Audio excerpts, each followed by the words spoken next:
এটাই হচ্ছে মেন রহস্য এখানকার। ধরো এটা যে উঁচু আছে সম্পূর্ণ কিন্তু একটা ঘরের সাইজে মাটি ঢিপি পড়ে গেছে। হ্যালো বন্ধুরা, আমি এখন আছি গোসাইমারি রাজপাটে, যেটা পুরোনোকালে অনেক ইতিহাস ছিল সেখানে। তো আমি সেই পুরোনোকালের ইতিহাস আর আজকের বর্তমানের গোসাইমারি রাজপাট দেখাবো। প্রথমেই আমরা গেটটা দিয়ে ভিতরে প্রবেশ করব। এখানে বসে আছে যারা গার্ড দেয়। আমাদের ওয়েস্ট বেঙ্গলে অনেক সরকার থাকে, যেমন ট্রাফিক পুলিশ থাকে, সেই হিসাবে একজন গার্ড হিসাবে আছে। পাশ দিয়ে বয়ে গিয়েছে সিঁড়ি, তো আমি সিঁড়ি দিয়ে না গিয়ে মাটির যে প্রকৃতির রাস্তা সেটা ধরে উঠবো। আমি উঠতেছি মাটির রাস্তা দিয়ে, ওইদিকে সিঁড়ি দিয়ে দিয়েছে উঠার জন্য। তো আমি মাটিতে আমার শক্তি দিয়ে উঠবো আর দেখবো সৌন্দর্য। পিছন ব্যাকগ্রাউন্ড কিন্তু খুব সুন্দর আসতেছে মনে হচ্ছে। পিছনে আকাশটাও সুন্দর, রৌদ্রও আছে, আর এখানকার পরিবেশটা দেখো একবার, জাস্ট ওয়াও। যাবো, সব কিছু বলবো আর দেখাবো কী কী আছে আর কী কী নেই। একটা ডাস্টবিন রাখা আছে এখানে, কিন্তু ডাস্টবিনে কেউ দেয় কি দেয় না। এই একটা ডাস্টবিন, এটা ডাস্টবিনে ফেলবো।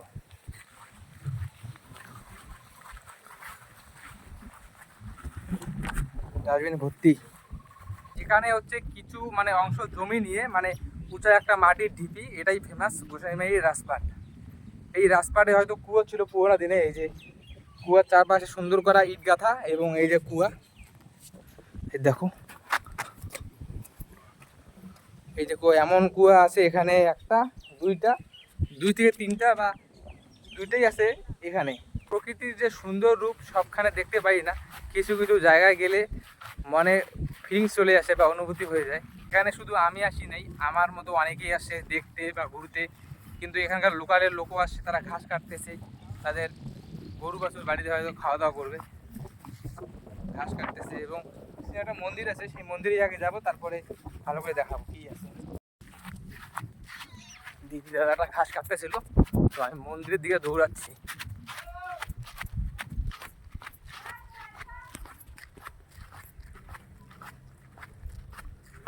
আগে ওই কিনারে, এখানে দুইটা মন্দির আছে, আগে কিনারের মন্দিরটায় যাই।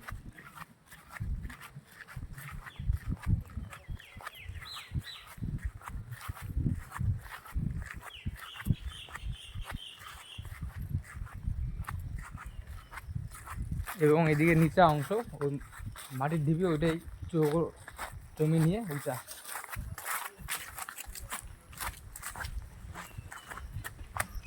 এটা হয়তো মন্দির না, এটা হয়তো পায়খানা, বাথরুম, টয়লেট এইসবের জন্য এখানে দেওয়া আছে।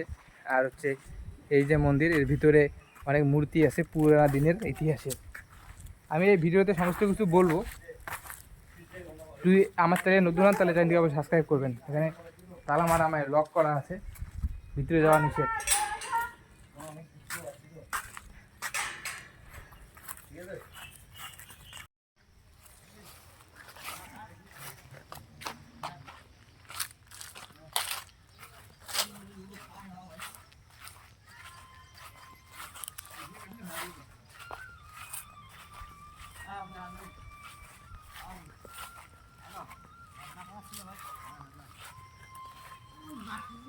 এখানে কয়েকটা সারি সারি পাথর দেওয়া আছে, এগুলো হয়তো পুরোনো দিনের পাথর। পাথর, মাঠ আর মন্দির আর দুইটা কুয়ো, তাছাড়া দেখার মতো এখানে কিছু নাই। আর ফিলিংস হচ্ছে মাটির উঁচা জায়গা এটাই। আমি যে বসে আছি এটাই হচ্ছে মেন রহস্য এখানকার। ধরো এটা যে উঁচু আছে সম্পূর্ণ কিন্তু একটা ঘরের সাইজে মাটি ঢিপি পড়ে গেছে। কারণ হচ্ছে এখানকার মাটিটা সরানো হয়েছে বলে এই অংশটা বেরিয়ে আসে। সেই ইটের দেওয়াল, ঘরের নকশা, ঘরের রাজবাড়ির যে ফ্রেম বা হয় না কোনাকাছি, তারপরে মাপ যোগ সব এইখান থেকে কিন্তু ধারণা করা যায়। তো এটা একটা রাজবাড়ি বা রাজপাট ছিল, সেখান থেকেই বিখ্যাত ছিল আগের দিনে। আর বর্তমান দিনে এই যে এই অবস্থা। আমার মতে আমরা যেমন আমার জীবনের অতীত নিয়ে বেশি ভাবি না এবং ভবিষ্যৎকেও বেশি ভাবতে পারি না, বাস্তবকে নিয়ে চলতে হয়।